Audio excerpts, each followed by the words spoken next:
Milky Way Horror Stories. Andiyan na siya.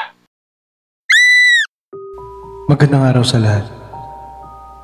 Meron na naman tayong bagong kwentong itatampok ngayong araw. Ito ay napapanahon. Hindi ko alam kung paano ko sisimulan to. Siguro kasi hanggang ngayon, nanginginig pa rin ang aking mga kamay tuwing naalala ko ang lahat. Maraming nangyari mula noong gabing yun. Pero tuwing may naririnig akong yanig o tunog ng tren sa ilalim ng lupa, bumabalik lahat ng imahe, ang mga sigaw, ang amoy ng alikabok at dugo. Ako si Renz, isang ordinaryong call center agent sa Makati. 3 taon na ako sa night shift. Sanay na ako sa puyat at kape. Sanay din ako sa tahimik ng mga kalsada sa madaling araw. Pero hindi ko kailanman inaasahan na isang gabi, pakikita ko ang simula ng isang bangungot na magpapatigil sa oras ko. Nagsimula ang lahat sa isang panaginip. Isang gabi, pagkatapos ng shift ko, bandang 7:00 ng umaga, nakatulog ako sa maliit kong apartment sa Mandaluyong. Sa panaginip ko, nasa EDSA raw ako, walang sasakyan. Ang mga billboard nakabaliktad. Ang mga tao nakatigil sa gitna ng kalsada, parang mga statwa. Tapos, may isang lumang babae na lumapit sa akin. Hindi ko siya kilala. Pero suot niya ang lumang saya na kulay abo. Parang galing pa sa panahon ng Kastila. Nilapitan niya ako at sa malamig na tinig ay sinabi, "Na, darating na. Ang pag-uga ng lupa ay hindi lang galit ng kalikasan. Isa itong pagbabalik." Pagkatapos noon, nilamon ng lupa ang lahat. Narinig ko ang mga basag na bintana, sigaw ng mga bata, at isang malakas na tunog, parang boses, na bakal na nilamon ng apoy. Pagkagising ko, pawis na pawis ako. Tumingin ako sa paligid, maayos pa ang lahat. Pero sa sahig, may kakaiba akong nakita. Isang piraso ng abo, bilog na parang nasunog na papel. Hindi ako nagsisigarilyo, kaya imposibleng galing sa akin. Hindi ko na binigyan ng pansin. Baka imagination lang, sabi ko sa sarili ko. Pero nagsimula roon ang mga kakaibang bagay. Pagpasok ko sa opisina, napansin ko agad na parang may mabigat na hangin. Tahimik ang floor, kahit usual ay maingay yun. Yung seatmate kong si Lian, biglang tumingin sa akin at sabi, "Uy Renz, okay ka lang? Parang kang nakakita ng multo." Ngumiti lang ako, pero totoong parang may nakatayo sa likod niya. Isang anino, mahaba at walang muka. Pagkurap ko, nawala naman. Pag-uwi ko, pagdaan ko sa ilalim ng flyover, naramdaman kong umuga ang lupa. Mabilis lang, parang 1 segundo. Pero sapat para maramdaman kong may kakaiba. Napatingin ako sa mga poste, pero walang ibang nag-react. Parang ako lang naka-feel. Kinagabihan, bumalik ulit ang panaginip. Nandun ulit ang matandang babae. Pero ngayon, kasama niya ang mga bata. Lahat sila umiiyak. "Sinasabi ko na sa'yo, anak," bulong niya. "Kapag nagising ang mga haligi ng Maynila, hindi lang lupa ang guguho. May mga kaluluwa ring magigising." Pagkatapos noon, lumindol sa mismong panaginip. Pagising ko, kasabay noon, lumindol talaga. Hindi lang malakas, pero sapat para magtalsikan ng ilang gamit ko. Patayo ako. Hindi na to coincidence. Simula noong araw na yun, may naririnig akong bulong sa tuwing tahimik ang paligid. Parang may tumatawag sa akin. Sa banyo o kaya sa likod ng ref. Isang boses na paos, pabulong. Malapit na! Hindi ako makatulog na maayos. Nagpatingin ako sa doktor. Sabi, baka anxiety. Pero alam kong hindi lang ito guni-guni. Isang gabi, habang naglalakad ako pa uwi, may nadaanan akong lumang simbahan na laging sarado. Pero ngayong gabi, bukas ito.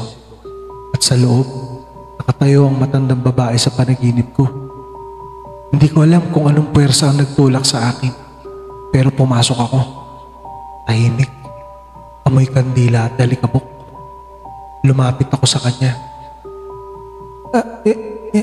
Ikaw yung sa panaginip ko. Hindi ito panaginip. Sagot niya. Ikaw ang napili. Hindi ko maintindihan. Pero bago pa ako makapagtanong, lumapit siya sa akin at hinawakan ng ulo ko. Bigla akong naramdaman ng matinding sakit. Para bang libu-libong boses ang pumasok sa isip ko. Nakita ko ang isang imahe ng mga gusaling gumuguho, mga tulay na bibigay, at mga tao na tumatakbo habang binabaha ng apoy ang mga kalye. Nang makabalik ako sa sarili ko, wala na ang matanda. Sarado ulit ang simbahan. Pagdating sa bahay, isinulat ko lahat ng mga nakita ko. Lahat ng mga detalye, petsa, lugar, tunog. Ayon sa mga imahe sa isip ko, magaganap ang malaking pagyanig sa pagitan ng Oktubre 15 at 20. Hindi ko alam kung anong taon, pero pakiramdam ko malapit na. Binalaan ko ang mga katrabaho ko. Tinawanan lang nila ako. Uy Renz, masyado ka na nagpapa-horror stories dyan. Pero nung nakita kong umiilaw ng kusa ang ilaw sa pantry, tumahimik silang lahat. Tuwing malapit na ang 3:00 ng umaga, naririnig ko ang mga pagaspas ng mga pakpak sa labas ng bintana ko. Pagsilip ko, may itim na ibong malaki, kasing laki ng bata, nakatitig lang sa akin. Kinabukasan, may nabalita ang lindol sa Japan. Eksaktong 6.6 magnitude. Doon ko naramdaman unti-unti ng malapit ang dabiguan. Dumating ang Oktubre 17. Maalinsangan. Walang hangin. Parang hinto ang oras. Pagpasok ko sa opisina, may kakaiba sa mga mukha ng tao. Lahat tahimik, parang may hinihintay. Bandang 8:00 ng gabi, habang nasa elevator ako, biglang tumigil ito. Namatay ang ilaw. At doon ko narinig ulit ang boses ng matanda. Renz, ito na. Paalala mo sa kanila, hindi lahat ng lindol ay likas. Ang iba, ginigising ng ating kasalanan. Nang bumukas ang ilaw, nasa labi na ako. Pero lahat ng tao nakatingala. Ang mga chandelier gumagalaw. Umuuga ang lupa. Sa una, marahan lang. Tapos biglang lumakas. Naguho ang kisame. May mga sigaw. Lahat nagtakbuhan palabas. Sa kalye, nagkakagulo rin. Mga kotse nagbabanggaan. Naririnig ko ang mga pagputok ng mga transformer. Ang pagyak ng mga bata. Habang tumatakbo ako, napansin ko sa gitna ng EDSA, may bumubukang lupa. At sa gitna nun, nakita ko siya ulit. Ang matandang babae, nakatayo sa ilalim ng ilaw, nakatingin. Ito ang simula ng paglilinis. Bulong niya. Sa paligid niya, may mga aninong umaahon mula sa lupa, parang mga kaluluwang nakakulong sa ilalim. Ang ilan walang mata, ang iba punit ang katawan. Lahat sila nagsisigawan sa dilim. Lumapit ako, pero bago ko siya maabot, bumagsak ang tulay sa pagitan namin. Lumipas ang ilang minuto, humina ang pagyanig. Pero habang naglalakad ako sa guho ng EDSA, napansin kong may mga tao na parang hindi normal. Ang balat nila kulay abo. Ang mga patay puti. Nagsasalita sila, pero hindi sa lengguwaheng alam ko. Nasaan ang ilaw? Nasaan ang tinig ng mga santo? Isa-isa silang tumingin sa akin. Doon ko lang napagtanto. Ako lang ang nakakarinig sa kanila. Sinubukan kong tumakbo, pero habang lumalayo ako, mas marami silang sumusunod.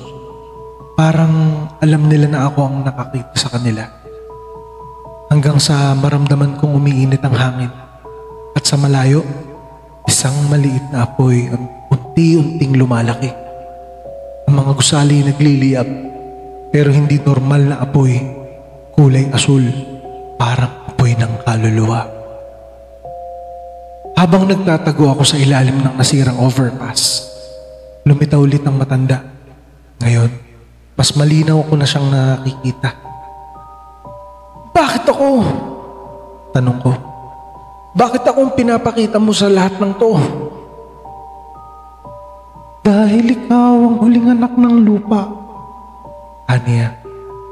Ang lahi mo ay mula sa mga bantay ng ilalim, ang mga tagapag-ingat ng balanse. Pero ngayon, binaliwala niyo ang babala. Kaya ito na. Hindi ko alam kung ano ibig sabihin niya. Pero bago siya tuluyang maglaho, inabot niya sa akin ang isang piraso ng batong itim, makinis, at may nakaukit na simbolo ng araw. Kapag naramdaman mong babalik ulit ang pag-uga, ilagay mo yan sa lupa. Ito lang ang paraan para mapigilan ang huling halon. 3 araw matapos ang unang lindol, nagsimula namang umingay ang lupa. Pero ngayon, mas malakas. Nakita ko sa balita, maraming bahagi ng Maynila gumuho na. Pero hindi ko makita kung nasan ako. Parang hindi ito ang parehong lungsod. Ang langit, kulay abo. Ang tubig, kulay itim. Naalala ko ang bato. Dinala ko ito sa gitna ng EDSA, sa mismong lugar kung saan ko unang nakita yung matanda. Niluhod ko ang sarili ko at nilagay ang bato sa basag na semento. Pagkabagsak ng bato, kumidlat. At sa sandaling iyon, narinig ko ang isang malakas na sigaw. Boses ng libu-libong kaluluwa na sabay-sabay sumisigaw ng salamat. Pagkatapos nun, tumigil ang pagyanig. Tumahimik ang lupa. Pagmulat ko, araw na. Tahimik ang paligid. Ang mga gusali, wasak. Ang mga kalsada, pitak-pitak. Pero wala na mga kaluluwang naglalakad. Wala na rin ang matanda. Ako lang ang natira sa gitna ng alikabok. Hawak ko pa rin ang bato. Ngunit ngayon, kulay abot na lang. Wala nang marka. Sa mga sumunod na araw, dumating ang mga rescuer. Sabi nila, milagro raw na nakaligtas ako. Pero nang tinanong ko kung anong araw na, sabi nila, Oktubre 21 na. Ang lindol daw ay tumagal ng 6 na minuto. Ang pinakamalakas sa kasaysayan. Pero ang totoo, alam kong mas matagal pa. Dahil habang lumilipas ang mga minuto, libo-libong kaluluwang nakakulong sa ilalim ng lupa ang tuluyan na nakalaya.